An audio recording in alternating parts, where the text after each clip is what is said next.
ನಮಸ್ಕಾರ ವೀಕ್ಷಕರೇ, ಸರಳ ವಾಸ್ತು ವಿಶೇಷ ಕಾರ್ಯಕ್ರಮಕ್ಕೆ ಸ್ವಾಗತ. ಪ್ರತಿ ಭಾನುವಾರ ಬೆಳಗ್ಗೆ 8 ರಿಂದ 9 ಗಂಟೆ ವಾಸ್ತುವಿನ ಬಗ್ಗೆ ಯಾವುದೇ ಅನುಮಾನ ಇದ್ದಲ್ಲಿ ನೇರವಾಗಿ ನೀವು ಸುವರ್ಣ ನ್ಯೂಸ್ಗೆ ಕರೆ ಮಾಡಬಹುದು, ಸೂಕ್ತ ಸಲಹೆಯನ್ನ ಪಡ್ಕೋಬಹುದು. ಮತ್ತೊಮ್ಮೆ ಕಾರ್ಯಕ್ರಮಕ್ಕೆ ಸ್ವಾಗತ. ನಾನು ಭಾವನಾ.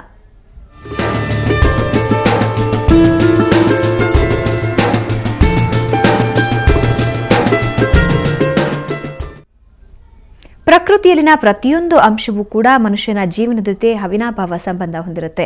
ಹಾಗೆಯೇ ಮನೆಯಲ್ಲಿರುವ ಪ್ರತಿಯೊಂದು ಮೂಲೆಯೂ, ಪ್ರತಿಯೊಂದು ವಾಸ್ತುವೂ ಕೂಡ ಮನುಷ್ಯನ ಜೀವನದ ಮೇಲೆ ಸಾಕಷ್ಟು ರೀತಿಯಲ್ಲಿ ಪ್ರಭಾವ ಬೀರುತ್ತೆ. ಈ ವಾಸ್ತು ಹಾಗೂ ಮನುಷ್ಯನ ಜೀವನದ ಕುರಿತು ಒಂದು ಸಣ್ಣ ವರದಿ ತಿಳಿಯೋಣ ಬನ್ನಿ. ಭೂಲೋಕವನ್ನು ಅತ್ಯಧಿಕ ಪ್ರಮಾಣದಲ್ಲಿ ಸುತ್ತುವರಿದಿರುವ ನೀರಿಗೂ ವಾಸ್ತುವಿಗೂ ಅತ್ಯಂತ ನಿಕಟವಾದ ಸಂಬಂಧವಿದೆ ಎಂಬುದನ್ನು ವೈಜ್ಞಾನಿಕವಾಗಿ ಜಗತ್ತಿಗೆ ಸಾರಿದ ಏಕೈಕ ವ್ಯಕ್ತಿಯೆಂದರೆ ಡಾಕ್ಟರ್ ಶ್ರೀ ಚಂದ್ರಶೇಖರ್ ಗುರೂಜಿಯವರು. ಹಾಗೆಯೇ ನಾವು ವಾಸಿಸುವ ಮನೆ ಮತ್ತು ಕಾರ್ಯಸ್ಥಳಗಳಲ್ಲಿ ನೀರಿನ ಮೂಲವಾದ ಬಾವಿ ಮತ್ತು ಕೊಳವೆ ಬಾವಿಗಳು ವೈಜ್ಞಾನಿಕವಾಗಿ ಎಲ್ಲಿರಬೇಕು ಮತ್ತು ಹೇಗಿರಬೇಕು ಎಂಬುದರ ಬಗ್ಗೆ ಜನರು ಗೊಂದಲಕ್ಕೀಡಾಗಿರುವ ಸಂದರ್ಭದಲ್ಲಿ ನೀರಿನ ಮಹತ್ವದ ಬಗ್ಗೆ ತಮ್ಮ ಸರಳ ವಾಸ್ತುವಿನಲ್ಲಿ ಅತ್ಯಂತ ಸರಳ ಸ್ಪಷ್ಟವಾಗಿ ವಿವರಿಸಿದ್ದಾರೆ ಗುರೂಜಿಯವರು. ಅಲ್ಲದೆ ಜನರು ಇಂದು ವಾಸ್ತು ಅಂದರೆ ಕಟ್ಟಡವನ್ನು ಒಡೆಯಬೇಕಾಗುತ್ತದೆ, ಬದಲಾವಣೆ ಮಾಡಬೇಕಾಗುತ್ತದೆ ಎಂದು ಭಯಭೀತರಾಗಿರುವ ಸಂದರ್ಭದಲ್ಲಿ ಯಾವುದೇ ಕಟ್ಟಡವನ್ನು ಒಡೆಯದೆ, ಬದಲಾವಣೆ ಮಾಡದೆ ಕೇವಲ ತಾವು ವಾಸಿಸುವ ಮನೆ ಮತ್ತು ಕಾರ್ಯಸ್ಥಳಗಳಿಂದ ಜೀವನದಲ್ಲಿನ ಆರ್ಥಿಕ, ಆರೋಗ್ಯ, ವಿದ್ಯಾಭ್ಯಾಸ, ಮದುವೆ, ಸಂಬಂಧ ಮತ್ತು ಉದ್ಯೋಗಗಳಲ್ಲಿ ಉತ್ತಮ ಪ್ರಗತಿಯನ್ನು ತಮ್ಮ ವೈಜ್ಞಾನಿಕ ಸರಳ ವಾಸ್ತುವಿನ ಮೂಲಕ ಕಾಣಬಹುದೆಂಬುದನ್ನು ಇಂದು ಜನತೆಗೆ ತೋರಿಸಿಕೊಟ್ಟಿದ್ದಾರೆ ಡಾಕ್ಟರ್ ಶ್ರೀ ಚಂದ್ರಶೇಖರ್ ಗುರೂಜಿಯವರು. ಗುರೂಜಿಯವರ ಸರಳ ವಾಸ್ತುವನ್ನು ಅಳವಡಿಸಿಕೊಂಡು ಜೀವನದಲ್ಲಿನ ಸಂಕಷ್ಟದಿಂದ ಪಾರಾದವರು ಅನೇಕರು. ಎಲ್ಲ ಕೇಳಿ ನೋಡಿದ್ರೆ ವಾಸ್ತು ಪ್ರಭಾವ ಅಂತ ಹೇಳಿದ್ರು. ಅದನ್ನ ಮಾಡಿಸಿದ್ಮೇಲೆ ಅವನಿಗೆ ನೌಕರಿ ಸಿಕ್ತು. ತಿಂಗಳ ಸ್ವಲ್ಪ 6 ತಿಂಗಳಿಗೆ 3 ತಿಂಗಳಿಗೆ ಇನ್ಕ್ರಿಮೆಂಟ್ ಆಯ್ತಾಯ್ತು. ಮತ್ತೆ ಹುಡುಗಿಗೆ ಎಲ್ಲಿ ಕಡೆ ನೋಡಿದ್ರು ಕೂಡ ಖಾಯಂ ಆಗ್ತಿದ್ದಿಲ್ಲ. ಇದನ್ನ ವಾಸ್ತು ಮಾಡಿಸಿದ್ಮೇಲೆ 1 ತಿಂಗಳು 1-2 ಸಂಬಂಧ ನೋಡಿದ್ವಿ, ಖಾಯಂ ಆಯ್ತು ಅವನಿಗೆ. ಅದರಿಂದ ಅವ್ರದೇ ನಮ್ದು ಪ್ರಭಾವ ಎಂಬುದು ನಮ್ಗೆ ಅವ್ರಿಗೆ ಗ್ಯಾರಂಟಿ ಆಗ್ಬಿಡ್ತು. ಅವ್ರಿಗೆ ನಾವು ಎಷ್ಟು ಋಣಿ ಆಗಿದ್ವೋ ಹೇಳಕ್ ಆಗೋದಿಲ್ಲ ಅಂತ ಪರಿ ನಮ್ಗೆ ಸಹಾಯ ಮಾಡ್ಯಾರ ಅವರು. ಡಾಕ್ಟರ್ ಚಂದ್ರಶೇಖರ್ ಅವ್ರಿಗೆ ನಾವು ದಿನ ಬೆಳಗಿದ್ರೆ ಅವ್ರನ್ನ ನೆನೆಸ್ಕೊಂಡೇ ಕಾರ್ಯಕ್ರಮ ಶುರು ಮಾಡೋದು ಬೆಳಗಿನ ಜಾವದಲ್ಲಿ. ಅವ್ರಿಗೆ ನಾವು ಏನಂತ ಹೇಳ್ಬೇಕೋ, ಹೆಂಗ ಧನ್ಯವಾದಗಳು ತಿಳಿಸ್ಬೇಕೋ ಗೊತ್ತಾಗೋದಿಲ್ಲ. ಹಂಗಾಗಿ ನಮ್ಗ ಎಲ್ಲಾ ರೀತಿ ಸುಖಮಯ ಇದು ಇಲ್ಲ ಅಂತಿಲ್ಲ ಅವ್ರು ಮಾಡಿಸಿದ್ಮೇಲೆ ನಮ್ಗ. ಹೀಗೆಯೇ ಗುರೂಜಿಯವರು ಸರಳ ವಾಸ್ತುವಿನ ಮೂಲಕ ಜನಸೇವೆಯ ಕಾರ್ಯವನ್ನು ಮುಂದುವರಿಸಲಿ ಎಂದು ನಾವೆಲ್ಲರೂ ಅಂತರಾಳದಿಂದ ಹಾರೈಸೋಣ. ಸೊ ವೀಕ್ಷಕರೇ, ವಾಸ್ತುವಿನ ಬಗ್ಗೆ ಯಾವುದೇ ಅನುಮಾನ ಇದ್ದಲ್ಲಿ ನಿಮ್ಮ ಸಮಸ್ಯೆಗಳಿಗೆ ಪರಿಹಾರ ತಿಳಿಸ್ಕೊಡೋದಕ್ಕೆ ಡಾಕ್ಟರ್ ಚಂದ್ರಶೇಖರ್ ಗುರೂಜಿ ಸ್ವತಃ ನಮ್ಮ ಜೊತೆ ಇರ್ತಾರೆ. ಗುರೂಜಿ, ಕಾರ್ಯಕ್ರಮಕ್ಕೆ ಸ್ವಾಗತ. ನಮಸ್ಕಾರ. ಗುರೂಜಿ, ನೀರಿಗೂ ವಾಸ್ತುವಿಗೂ ನಿಜವಾಗಿಯೂ ಸಂಬಂಧ ಇದೆಯಾ? ಇವತ್ತು ನೋಡ್ರಿ, ಒಂದು ವಾಸ್ತು ಅಂತಂದರೆ ಒಂದು ಮನೆಯನ್ನು ಕಟ್ಟಿಬಿಟ್ರೆ ವಾಸ್ತು ಆಗುತ್ತೆ. ಅದಕ್ಕಾದ ಒಂದು ಫಿಕ್ಸ್ ಫ್ರೇಮ್ ಮಾಡಿಬಿಟ್ಟಿದ್ದಾರೆ. ಅದು ಮತ್ತು ಈ 30-40 ವರ್ಷಗಳಲ್ಲೇ. ಮತ್ತು ಅದೇ 40 ವರ್ಷಗಳ ಹಿಂದೆ ನಮ್ಮ ಹಿರಿಯರು ಈ ರೀತಿ ಯಾರು ಕಲ್ಪನೆ ಇಟ್ಕೊಂಡಿದ್ದಿಲ್ಲ. ಆಗ್ನೇಯಕ್ಕೆ ಕಿಚನ್ ಇಡಬೇಕು, ಉತ್ತರಕ್ಕೆ ಪೂರ್ವಕ್ಕಷ್ಟ ಬಾಗಿಲಿರಬೇಕು, ಈಶಾನ್ಯದಲ್ಲಿ ದೇವ್ರು ಇರಬೇಕು, ಈಶಾನ್ಯದಲ್ಲೇ ಬೋರ್ ಇರಬೇಕು. ಇವ್ಯಾವ ಕನ್ಸೆಪ್ಷನ್ ನಮ್ಮ ಹಿರಿಯರು ಮಾಡ್ತಾ ಇದ್ದಲ್ಲ. ಈ 40 ವರ್ಷದಲ್ಲಿ ಯಾರೋ ತಲೆಯಲ್ಲಿ ಏನೋ ಬಂತು, ಅವ್ರು ಬರ್ಕೋತ ಹೋದಂಗೆ ಅವ್ರು ಏನು ಬರ್ಕೊಂಡಿದ್ದಾರೆ ಅದೇ ನಮಗೆ ವೇದ ವಾಕ್ಯಗಳಾಗಿತ್ತು. ವೇದ ವಾಕ್ಯಗಳಾಗಿ ನಾವು ಇಂಜಿನಿಯರ್ ಆದವರು, ಆರ್ಕಿಟೆಕ್ಟ್ ಆದವರು ಸಹಿತ ಅದನ್ನೇ ಫಾಲೋ ಮಾಡಿಕೊಂಡು ಜನರಿಗೆ ನಾವು ತಿಳುವಳಿಕೆ ಹೇಳಲಿಕ್ಕೆ ಸ್ಟಾರ್ಟ್ ಮಾಡಿದ್ದು. ಅದಕ್ಕೆ ಈ ವಾಸ್ತುವನ್ನು ನಾವು ಮನೆಗೆ ಮತ್ತು ಉದ್ಯೋಗ ಸ್ಥಳಕ್ಕೆ ಅಷ್ಟೇ ಸಂಬಂಧ ಅನ್ನೋಕ್ಕಿಂತ ಈ ನೀರು ಅನ್ನೋದು ಸಹಿತ ಪ್ರಮುಖ ಪಾತ್ರವನ್ನು ಈ ವಾಸ್ತುವಿನಲ್ಲಿ ಹೊಂದುತ್ತಂತಂದ್ರೆ ತಪ್ಪಾಗಲಿಕ್ಕಿಲ್ಲ. ಅದು ಯಾಕೆ ಇವತ್ತು ಒಂದು ವಾಸ್ತು ಅನ್ನೋದು ಅದೊಂದು ಕಲೆ. ಅದು it is a fine art of A happy living in harmony with environment. ವಾತಾವರಣ ಜೊತೆ ಸಾಮರಸ್ಯವಾಗಿ ಬದುಕೋ ಒಂದು ಕಲೆ ಅಷ್ಟೇ ಅದು. ಅದನ್ನು ಬಿಟ್ಟು ವಾಸ್ತು ಸರಿಯಿಲ್ಲ ಅಂದ್ರೆ ಸಾವು ನಿಶ್ಚಿತ ಅಂತ ಅನ್ನೋಷ್ಟು ಮಟ್ಟಿಗೆ ಬರ್ಕೊಂಡು ಜನರಿಗೆ ಭಯಪಡಿಸುವಂಥ ಒಂದು ತಂತ್ರವನ್ನು ಮಾಡಿದ್ದಾರೆ. ಅದು ಭಾಳ ಕೆಡಕಾದ ಮಾತು.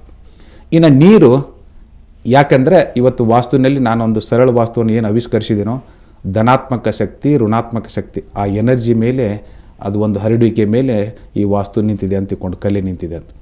ಇನ್ನು ಧನಾತ್ಮಕ ಶಕ್ತಿ, ಋಣಾತ್ಮಕ ಶಕ್ತಿ, ಈ ನೀರು ಅನ್ನೋದು ನಮಗೆ ಹೈಯೆಸ್ಟ್ ಧನಾತ್ಮಕ ಶಕ್ತಿಯೇ ಕೊಡುವಂಥದ್ದು ನೀರು. ಇನ್ನು ಇದಕ್ಕೆ ಎಕ್ಸಾಂಪಲ್ ನಾವು ಬೇಕಂತಂದರೆ, ಇವತ್ತೊಂದು ಮನೆಯ ಮುಂದೆ ಒಂದು ಚಿಲುಮೆಯನ್ನು ಮಾಡಿದರೆ, ಇವತ್ತು ಅರಮನೆಯನ್ನು ಕಟ್ತಿದ್ರು. ಅರಮನೆ ಕಟ್ಟುವತ್ನಾಗ ಹೊರಗಡೆ ಅದನ್ನು ಒಂದು ಚಿಲುಮೆ ಮಾಡಿ ಅವ್ರ ಮನೆಯನ್ನು ಪ್ಯಾಲೇಸನ್ನು ಕಟ್ತಾಯಿದ್ರು. ಅಂದರೆ ಅವಾಗಿನ ಕಾಲದಲ್ಲಿ ಅವ್ರದ್ದು ಎಷ್ಟು ಎಕ್ಸೆಪ್ಷನಲ್ಲಿ ಹೆಂಗಿತ್ತಂತಂದ್ರೆ ಅದು ಅಂದರೆ ಆ ನೀರಿನ ಒಂದು ಚಿಲುಮೆಯನ್ನು ನೋಡಿಬಿಟ್ರೆ ಮನುಷ್ಯನಿಗೆ ಎಷ್ಟು ಉಲ್ಲಾಸಕರವಾದ ವಾತಾವರಣ ಅವನಿಗೆ ಹುಟ್ಟಾಗತ್ತೆ, ಖುಷಿಯೂ ಆಗುತ್ತೆ.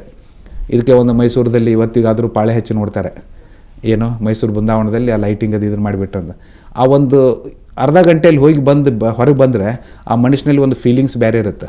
ಎದಕ್ಕಂದ್ರೆ ಆ ಸುತ್ತಲ ಎಲ್ಲ ಒಂದು ಧನಾತ್ಮಕ ಶಕ್ತಿ ಹರಡುವಿಕೆ ಇರುತ್ತೆ ನೀರಿನ ಒಂದು ಪವರ್ದಿಂದ.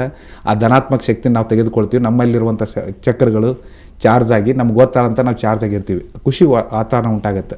ಅದಕ್ಕೆ ಈ ನೀರಿನ ಒಂದು ಪ್ರಾಮುಖ್ಯತೆ ಅಂದರೆ ಎಷ್ಟು ನೀರನ್ನು ನಾವು ಒಳ್ಳೆ ರೀತಿ ಉಪಯೋಗ ಮಾಡಿದ್ವಿ ಅಂತಂದರೆ ಅಲ್ಲಿ ಸಾಕಷ್ಟು ಧನಾತ್ಮಕ ಶಕ್ತಿ ನಾವು ಬರಮಾಡ್ಕೊಳ್ಬೋದು. ಈ ಧನಾತ್ಮಕ ಶಕ್ತಿ ಬರಮಾಡ್ಕೊಂಡದ್ದು ಕರೆ ಆದರೆ ನಿಜ ಆದರೆ ನಮಗಲ್ಲಿ ಸಾಕಷ್ಟು ಖುಷಿಯ ಒಂದು ವಾತಾವರಣ ತರಲಿಕ್ಕೆ ಕಾರಣವಾಗುತ್ತೆ. ಓಕೆ, ಈ ವಾಸ್ತುವಿನ ವಿಷಯಕ್ಕೆ ಬಂದಾಗ ಸಾಮಾನ್ಯವಾಗಿ ಮನೆಯಲ್ಲಿ ನೀರಿನ ಅಂಶ ಇಲ್ಲೇ ಇರಬೇಕು, ಅಲ್ಲೇ ಇರಬೇಕು, ಇಲ್ಲಿದ್ರೆ ಏನೋ ಎಡವಟ್ಟಾಗುತ್ತೆ, ಈ ರೀತಿ ಸಾಕಷ್ಟು ಊಹಾಪೋಹಗಳಿವೆ. ಇದ್ರ ಬಗ್ಗೆ ಏನಂತೀರ? ಈಗ ನೋಡ್ರಿ ಏನು ಮಾಡಿದ್ದಾರೆ ಅಂದರೆ ಇವತ್ತು ಆ ಈಶಾನ್ಯ ಅನ್ನೋ ಒಂದು ದಿಕ್ಕನ್ನು ಯಾವ ರೀತಿ ಬ್ರ್ಯಾಂಡ್ ಮಾಡಿಬಿಟ್ಟಿದ್ದಾರೆ ಅಂದರೆ ಉಳ್ಕಿದ 7 ದಿಕ್ಕಿಗೆ ಅವ್ರು ಸಂಬಂಧ ಪಡೋದಿಲ್ಲಪ್ಪ ಅನ್ನೋಷ್ಟು ಮಟ್ಟಿಗೆ ಹೋಗಿಬಿಟ್ಟಿದ್ದಾರೆ. ಈಶಾನ್ಯ ಅಂದ್ರೆ ಅಲ್ಟಿಮೇಟ್, ಅದು ಅಂದರೆ ಅದೇ ಒಂದು ದಿಕ್ಕು, ದೇವರ ಸ್ಥಾನ ದಿಕ್ಕು, ಅಲ್ಲಿ ಏನೋ ಮಾಡಿದ್ರು ಎಲ್ಲಾನು ಒಳ್ಳೇದಾಗತ್ತೆ ಅಂತ ತಿಳ್ಕೊಂಡು ಅನ್ನೋ ಮಟ್ಟಿಗೆ ಹೋಗಿ ಇವತ್ತು ಈಶಾನ್ಯ ಬಗ್ಗೆ ಬ್ರ್ಯಾಂಡ್ ಮಾಡ್ಕೊಂಡಿದ್ದಾರೆ. ಇನ್ನು ತಾವೊಂದು ಕೇಳೋ ಪ್ರಶ್ನೆ ನೋಡಿದರೆ ಇವತ್ತೊಂದು ಮನೆಯನ್ನು ಕಟ್ಟಬೇಕಾದ್ರೆ ಅಥವಾ ಉದ್ಯೋಗ ಸ್ಥಳವನ್ನು ಶುರು ಮಾಡಬೇಕಾದಾಗ ಅಲ್ಲಿ ಈಶಾನ್ಯಕ್ಕೆ ಮೊದಲು ಬೋರ್ ಹೊಡೆದೇ ಸ್ಟಾರ್ಟ್ ಮಾಡ್ತಾರೆ. ಈಗ ಯಾರನ್ನೇ ಕರ್ಕೊಂಡು ಬಂದು ತೋರಿಸಿ ಸ್ವಲ್ಪ ಇಲ್ಲಿ ಈಶಾನ್ಯದಲ್ಲಿ ಹೊಡ್ಕೊಂಡ್ಬಿಡಿ ಅಂತ ಹೇಳ್ತಾರೆ. ಅಲ್ಲಿ ನೀರು ಬರುತ್ತೋ ಇಲ್ಲೋ ಅಥವಾ ಜಿಯಾಲಜಿಕಲ್ ಎಕ್ಸ್ಪರ್ಟ್ಸಿಗೆ ತೋರಿಸ್ತಾರೋ ಇಲ್ಲೋ ಏನೂ ವಿಚಾರ ಇಲ್ಲ. ಅಂದರೆ ಮನೆಯ ಮುಂದೆ ಈಶಾನ್ಯದಲ್ಲಿ ಬಂದುಬಿಟ್ರೆ ಅವನು ಸಾಕಷ್ಟು ಪ್ರಗತಿಯನ್ನು ಕಾಣ್ತಾನಂತ ತಿಳ್ಕೊಂಡು ಇದು ತಲೆಯಲ್ಲಿ ಕೊಟ್ಬಿಟ್ಟಿದ್ದಾರೆ. ಕೊಡೋದು ಒಂದೇ ಅಲ್ಲ, ಸಾಕಷ್ಟು ಆ ಬುಕ್ಕದಲ್ಲಿ ಬರ್ಕೊಂಡ್ಬಿಟ್ಟಿದ್ದಾರೆ. ಆ ಬುಕ್ಕದಲ್ಲಿ ಬರ್ಕೊಂಡು ಜನ ಓದಿ ಇಲ್ಲಪ್ಪ ನಾನು ಇದ್ರ ಬಗ್ಗೆ ನಾನು ಲಕ್ಷ್ಯ ಕೊಡಿಸ್ಬೇಕು, ಇಲ್ಲಾಂತಂದ್ರೆ ಮತ್ತು ನನಗೆ ನಾಳೆ ಪ್ರಾಬ್ಲಮ್ ಆಗುತ್ತೆ ಅಂತ ತಿಳ್ಕೊಂಡು ಅನ್ನೋ ಮಟ್ಟಿಗೆ ಹೋಗಿಬಿಟ್ಟಿದ್ದಾರೆ. ಅದಕ್ಕೆ ಈ ನೀರಿನ ಒಂದು ಏನೊಂದು ತಲೆಯಲ್ಲಿ ತೊಗೊಂಡ್ಬಿಟ್ಟಿದ್ದಾರೆ ಅಂದರೆ ಈಶಾನ್ಯಕ್ಕೆ ಬೋರ್ ಇರಬೇಕಂತ ಅನ್ನೋದನ್ನು ದಯವಿಟ್ಟು ಹೋಗಬೇಕಾಗಿದೆ. ಇವತ್ತು ಒಂದೇ ಒಂದು ಏನಪ್ಪ ಅಂದ್ರೆ ಮನೆ ಮುಂದೆ ನೀರಿನ ಒಂದು ಚಿಲುಮೆ ಇತ್ತು, ಮನೆ ಮುಂದೆ ಈ ಬೋರ್ ಹೊಡಿಸೋದಿತ್ತು, ಮನೆ ಮುಂದೆ ಬಡಿಯ ಬಾ ಅಂತಂದರೆ ಇವನ್ ಸ್ವಲ್ಪ ಸೈಡ್ ಬಂದರೂ ಒಳ್ಳೆಯದು, ಹಿಂದ್ಗಡೆ ಬರಲಾದಾಗ ನೋಡ್ಕೋಬೇಕು. ಇದು ಆದ್ರೆ ಸಾಕು. ಅದು ಈಶಾನ್ಯ ಇರ್ಬೋದು, ನೈಋತ್ಯ ಇರ್ಬೋದು. ನಾನು ಇದನ್ನು ಭಾಳ ಸ್ಪಷ್ಟಪಡಿಸ್ತಾ ಇದ್ದೀನಿ. ಎದಕ್ಕಂದರೆ ಇನ್ನೊಂದು ಬುಕ್ಕದಲ್ಲಿ ಬರೆದಿದ್ದಾರೆ, ನೈಋತ್ಯದಲ್ಲಿ ನೀರಿನ ಒಂದು ಕೊಳೆ ಬಾಂಬ್ ಇತ್ತು ಅಂತಂದರೆ ಮನೆಯಲ್ಲಿದ್ದವರು ಸರ್ವನಾಶಕರಾಕಾರ ಅಂತ ತಿಳ್ಕೊಂಡು ಬರ್ಕೊಂಡಂಥ ಬುಕ್ಕದಲ್ಲಿ ಬರೆದಂಥದ್ದು ನನ್ನ ಕಡೆ ಕಾಪಿ ಇದ್ದಾವೆ. ಅಂದರೆ ಎಷ್ಟು ಭಯಪಡಿಸುವ ಒಂದು ತಂತ್ರ ಇದು. ಇದರದೇ ಒಂದು ಮುಂದೆ ಎಕ್ಸಾಂಪಲ್ ಹೇಳ್ತೀನಿ ನಾನು ನಿಮಗೆ, ಇವತ್ತಂತಲ್ಲ. ಅದಕ್ಕೆ ಇವತ್ತು ಆ ನೀರಿನ ಬಗ್ಗೆ ಎಷ್ಟು ಜನರಲ್ಲಿ ತಪ್ಪು ತಿಳುವಳಿಕೆ ದಯವಿಟ್ಟು ಅದು ಹೋಗಬೇಕಾಗಿದೆ. ಮನೆ ಮುಂದುಗಡೆ ಏನೇ ಒಂದು ನೀರಿನ ಚಿಲು ಮಾಡ್ಕೊಳ್ಳಿ, ಬೋರ್ ಮಾಡ್ಕೊಳ್ಳಿ, ಅದು ಮನೆ ಮುಂದುಗಡೆ ಇದ್ದರೆ ಹೈಯೆಸ್ಟ್ ನಿಮಗೆ ಧನಾತ್ಮಕ ಶಕ್ತಿ ಕೊಡುವಂಥ ಒಂದು ಭಾಗವಾಗುತ್ತೆ. ಗುರುಜಿ, ಈ ಸಂದರ್ಭದಲ್ಲಿ ಒಂದು ಪ್ರಶ್ನೆ ಉದ್ಭವ ಆಗುತ್ತೆ. ನಾವು ಸಾಮಾನ್ಯವಾಗಿ ಏನೇ ವಿಷಯ ವಾಸ್ತುವಲ್ಲಿ ತಗೊಂಡ್ರು ಕೂಡ ಈಶಾನ್ಯಕ್ಕೆ ಅತಿ ಹೆಚ್ಚಿನ ಪ್ರಾಮುಖ್ಯತೆ. ಈವನ್ ಈ ಕೊಳವೆ ಬಾವಿ ಆಗಿರಲಿ, ಬಾವಿ ಕೊರ್ಸೋದಾಗಿರಲಿ, ಈಶಾನ್ಯದಲ್ಲಿ ಮಾಡಿಬಿಟ್ರೆ ಇನ್ನು ಮನೆ ಅಭಿವೃದ್ಧಿ ಹೊಂದ್ಬಿಡುತ್ತೆ, ಯಾವುದೇ ರೀತಿ ತೊಂದರೆ ಆಗಲ್ಲ ಅನ್ನೋದು ಸಾಕಷ್ಟು ನಂಬಿಕೆಗಳಿವೆ. ಯಾಕೆ ಈ ರೀತಿಯ ನಂಬಿಕೆ ಏನಿಲ್ರಿ, ಅದು ಒಂದು ಏನಾಗಂದ್ರೆ ಈಶಾನ್ಯದ ಒಂದು ಅವ್ರನ್ನು ಬರ್ಕೊಳ್ಳೋ ಹೊತ್ನಾಗ ಏನು ಮಾಡಿದ್ದಾರೆ ಅಂದರೆ ಅದು ಒಂದು ದೇವರಿಗೆ ಸಂಬಂಧಪಟ್ಟದ್ದಂತಂದ. ಇವತ್ತು ನೋಡಿ ಅಲ್ಟಿಮೇಟು ಪ್ರತಿಯೊಬ್ಬನಿಗೆ ದೇವ್ರು ಬೇಕು, ಕರೆಕ್ಟಾ? ದೇವರು ಏನರ ತಪ್ಪು ತಿಳ್ಕೊಂಡಪ್ಪ ಅವನು ಸಿಟ್ಟಿಗೆ ಅಂದ್ರೆ ನಮಗೆ ಏನಾರ ಆಗತ್ತೆ ಅಂತ ತಿಳ್ಕೊಂಡು ಅವನು ನಾವು ಸ್ವಲ್ಪ ಇದು ಮಾಡ್ಕೋಬೇಕು ಅನ್ನೋದು ಒಳ್ಳೆಯದು. ದೇವ್ರ ಜೊತೆ ಇನ್ನೊಂದು ಏನು ಬಿಗ್ಗೆಸ್ಟ್ ಮಿಸ್ಟೇಕ್ಸ್ ಮಾಡಿದ್ದಾರೆ ಅಂತಂದರೆ ಆ ವಾಸ್ತು ಪುರುಷನ ಒಂದು ತಲೆ ಏನಿದೆ ಅಲ್ಲ, ಅವನು ಏನೊಂದು ರಾಕ್ಷಸ ರೂಪದಲ್ಲಿದ್ದು ಅವನು ಕೆಳಗಡೆ ಬಂದು ಅದೊಂದು ದೊಡ್ಡ ಕಥೆ ಇದೆ. ಅದು ತಳಗಡೆ ಬಿದ್ದಾಗ ಅವನ ತಲೆ ಈಶಾನ್ಯಕ್ಕಾಗಿದೆ. ಇನ್ನೊಂದು ಭಾಳ ಇಂಟ್ರೆಸ್ಟಿಂಗ್ ಇದೆ, ನೀವು ಕೇಳುವಂಥದ್ದು. ಅವನ ತಲೆ ಈಶಾನ್ಯಗಿದೆ, ಕಾಲೆಲ್ಲ ನೈಋತ್ಯಕ್ಕಿದೆ. ನೀವೆಲ್ಲ ನೋಡಿರ್ಬೇಕು ಅದು ವಾಸ್ತು ಪುರುಷನ ಚಿತ್ರನ. ಈಶಾನ್ಯ ತಲೆ ಇದ್ದಾಗ ನೀವು ಅಲ್ಲಿ ಏನೋ ಬಾರ್ ಆಗಲಿ ಅಥವಾ ಅಲ್ಲಿ ಏನೋ ಒಂದು ಇಂಥ ವರ್ಕ್ ಅದು ಇದು ಮಾಡಿದ್ರಂತಂದ್ರೆ ಅವನ ಮೇಲೆ ಬಾರ್ ಆತಾನೆ, ಅವನು ಸಿಟ್ಟಿಗೆ ಹೇಳ್ತಾನೆ, ಮತ್ತು ನಿಮಗೆ ಬರೋಬ್ಬರಿ ವ್ಯವಸ್ಥೆ ಮಾಡ್ತಾನೆ ಅನ್ನೋಷ್ಟು ಭಯ ಹುಟ್ಟಿ ಬಿಟ್ಟಿಸಿದೆ. ಅಂದರೆ ಎಷ್ಟೊಂದು ಕಲ್ಪನೆ ಒಳಗೆ ನಾವು ಇವತ್ತೆಲ್ಲ ಇಷ್ಟೊಂದು ಇವತ್ತು ಇಲೆಕ್ಟ್ರಾನಿಕ್ಸ್ ಮೀಡಿಯಾ ಅನ್ರಿ, ಇವತ್ತು ಸಾಫ್ಟ್ವೇರ್ದೊಳಗೆ ಅಂತನ್ರಿ, ಇಷ್ಟೆಲ್ಲ ನಾವು ಕಲ್ತೋರು ಇಂಥ ಒಂದು ಇದಕ್ಕೆ ನಾವು ಎಷ್ಟು ಒಂದು 30-40 ವರ್ಷದಲ್ಲಿ ಮಹತ್ವವನ್ನು ಕೊಟ್ಟು ಎಷ್ಟು ನಾವು ಭಯ ಪಡ್ಕೊಂಡು ಕುಂತು ಬಿಟ್ಟಿದ್ದೀವಿ ಅಂತ ಅನ್ನೋದಕ್ಕೆ ಇದು ಒಂದು ಬೆಸ್ಟ್ ನಿದರ್ಶನ. ಅದಕ್ಕೆ ಇಲ್ಲಿ ಏನಾಗಿದೆ ಅಂದರೆ ಈಶಾನ್ಯಕ್ಕೆ ಅವನು ವಾಸ್ತು ಪರಿಸ್ಥಿತಿ ಇರುತ್ತಪ್ಪ, ಅಲ್ಲಿ ಏನೂ ಹೆಚ್ಚು ಕಡಿಮೆ ಏನೂ ಮಾಡಬಾರ್ದು, ಅಲ್ಲಿ ಮತ್ತು ವಜನ್ ಇರಬಾರ್ದು ಅಂತ ಹೇಳ್ತಾರೆ. ನೀವು ಅಷ್ಟೇ ಅಂತಲ್ಲ, ಅಂದ್ರೆ ಅಲ್ಲಿ ಯಾರು ಏನು ಕಾಟ್ ಗೀಟ್ ಇಟ್ಟಿದ್ರು ಇದು ಕೊಟ್ಟಿದ್ರು. ಒಂದು ಮನೆಗೆ ಹೋಗಿದ್ದೆ ನಾನು, ಅಲ್ಲಿ ಇದು ಇದೆ ಬೇರ್ ಅಲ್ಮಾರ್ ಇಟ್ಟಿದ್ದಾರೆ, ಅದನ್ನು ತೆಗೆದು ಸೌತ್ ವೆಸ್ಟಿಗೆ ಇಟ್ಟಿದ್ದಾರೆ ಅಂತ. ನಾನು ಇಲ್ಲಿ ಮೊದಲು ಇತ್ತು, ಇಲ್ಲಿ ಯಾಕೆ ಇಟ್ಟಿದ್ರು, ಇಲ್ಲಿ ಇಟ್ಟಿದ್ದೀವಿ ಅಂತ. ಯಾಕಂತ ಇಲ್ಲ ಅದು ಮೂಲೆಯಲ್ಲಿ ಭಾರ ಆಗತ್ತೆ ಅಂತ ತಿಳ್ಕೊಂಡು ಈಶಾನ್ಯದಲ್ಲಿ ಭಾರ ಇರಬಾರ್ದು ಅಂದ್ರೆ ನನಗೆ ಯಾರೋ ತೆಗೆದಿಟ್ಟಿದ್ದೀನಿ ಅಂತ.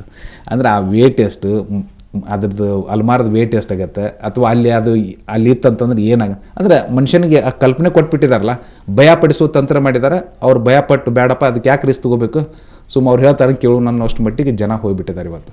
ಅದಕ್ಕೆ ಈಶಾನ್ಯ ಅನ್ನೋದು ಪ್ರತಿಯೊಂದೊಳಗು ಬರೀ ನೀರಿಂದೊಂದೇ ಅಲ್ಲ, ಮತ್ತು ಮನೆ ಕಟ್ಟ್ರಿ, ಮನೆ ಕಟ್ಟಿಂದ ದೇವಸ್ಥಾನ ಒಂದು ರೂಮ್ ಮಾಡಿ, ಪೂಜಾ ರೂಮ್ ಮಾಡಿರಿ, ಮತ್ತು ಅದು ಹೋಗೋದೇ ಈಶಾನ್ಯಕ್ಕೆ.